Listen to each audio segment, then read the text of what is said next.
Welcome to another Ondo update. Like always, make sure to check out our YouTube memberships and our Patreon if you want access to all of our charts and if you want access to our daily Discord updates. And speaking of the daily Discord updates, yesterday we posted like 1 million of them while the market was going down. And I did tell you not to panic because there's nothing to panic about. I still think Ethereum will drop a lot very soon, and I'm going to talk about that in this video. But first, of course, we will talk about Ondo. So yeah, check out the memberships. They are like $5 and you get access to our charts, so you get access to these updates, and you also have access to the chats that we have right here. So check them out, and let's talk about Ondo. So Ondo is still at the 0.618 support level. It reacted to it once, but I think it's actually likely that we drop to the 0.786. I will explain why soon, but I think it's likely that we do, and that's at 68 cents. Basically what we are doing right now, after forming 5 waves in this first wave right here, after going up in a 1, 2, 3, 4, 5 setup,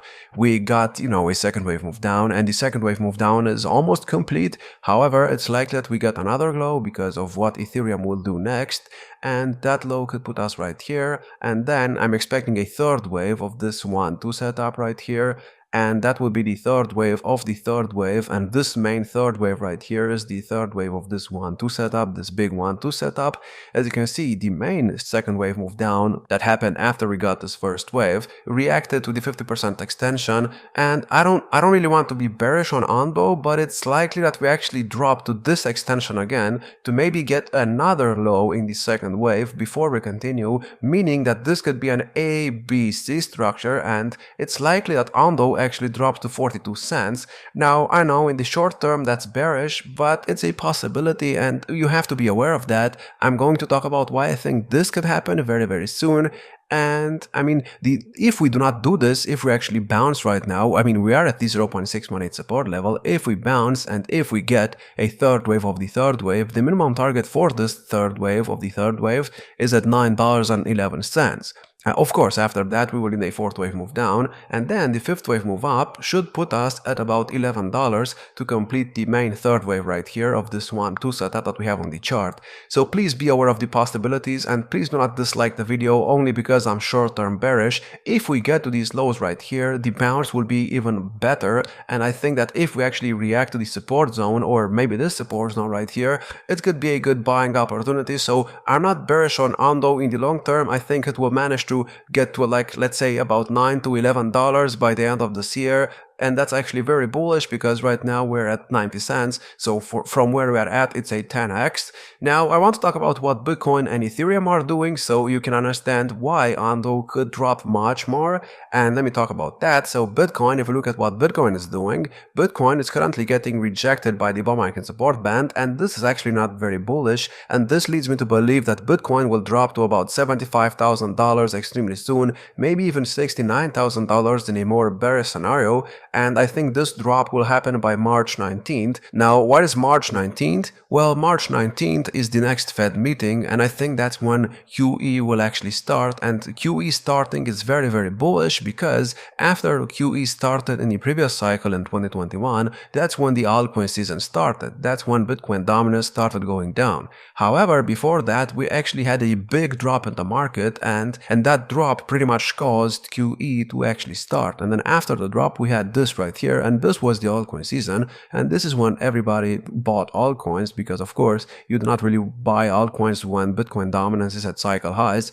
You instead buy them when Bitcoin dominance is at lower highs, and that's that's the worst thing to do in the world, probably.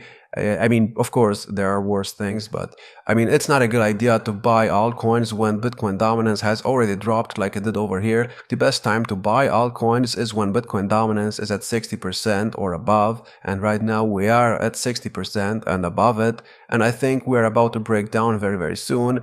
And I think the drop will happen by the end of March because I think QE will actually start on March 19th.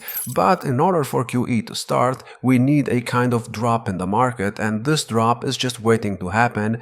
We got rejected by the bull market support band, and we are currently at the 200-day moving average on the Bitcoin chart. And if we get below this, and it's currently at about $82,000, if we drop below $82,000, it's likely that Bitcoin drops to 75,000, and if it does not react to this, it's likely that it drops to 69,000 next.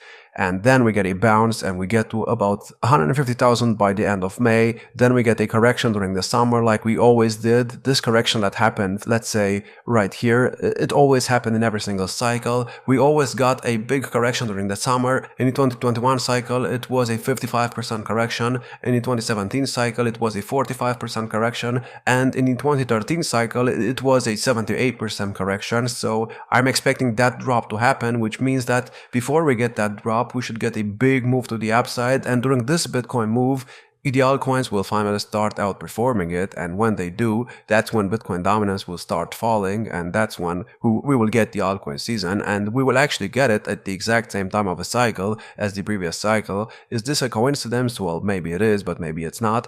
I also want to talk about Ethereum. So Ethereum, I went ahead and changed the Elliott wave count because some stuff got invalidated, and I think Ethereum is actually in a fourth wave move down, and it's in the C wave of the fourth wave move down. As you can see, we got to the 50% extension multiple times, and right now we are below it, which means that we will drop to the 0.618 next, most likely. I mean, if we drop below the 50% extension multiple times, it usually means that we will have another bigger drop, and Ethereum could drop to about $1,792. And that's only short-term bearish. If the drop happens by March 19th, then on March 19th, when we start QE, if we start QE, Ethereum could actually start its fifth wave move up, and the fifth wave move up is expected to break all-time highs. And when this starts, I'm telling you, I mean, you have to be aware of this. When this move starts, the altcoin market will go absolutely insane. And I'm not saying that you should buy right now, but this to me looks like a very good buying opportunity. And even on the Ondo chart, I mean, people are complaining about Ondo, but I mean, if it drops to like the 0.618 support level, and let me make this red, if it drops here, it would only be, you know, a good opportunity to actually buy because it's at 42 cents. And if we get a third wave after that, the third wave target is $11. If we go from like 40 cents all the way up to like $11, I mean, are you going to complain about that? So I'm probably going to buy some altcoins if we actually drop below the 0.786 support here, and I'm most likely gonna pick up some Ondo on the way if we actually drop to the 50% extension again, because I think this coin is actually very bullish. And keep in mind, we got to the oversold territory on the daily, so maybe we're gonna bounce right now, I don't know. I mean, we also got to the oversold here, and we did bounce in the short term, but in the long term we still went down after that. And I mean, Ondo is still on an uptrend. I could actually put a trend line right here, but it's not really going to work pretty well, but I'm going to put it here anyway. And maybe we are gonna bounce here at about 76 cents. We'll see. If we do bounce, then the next targets, I mean, we should get a 5-wave move first. We should get a 5-wave move to the upside, and if we get a 5-wave move to the upside and get above the first wave high right here, I would be able to confirm that the second wave was actually in and that we're heading in the third wave of the third wave. So that's all I have for this video. Make sure to check out the memberships and the Patreon if you want access to these charts and if you want access to all of our daily updates so you don't panic every day. And these are only like $5, so make sure to check out the memberships, like, subscribe, and I will see you in the next one.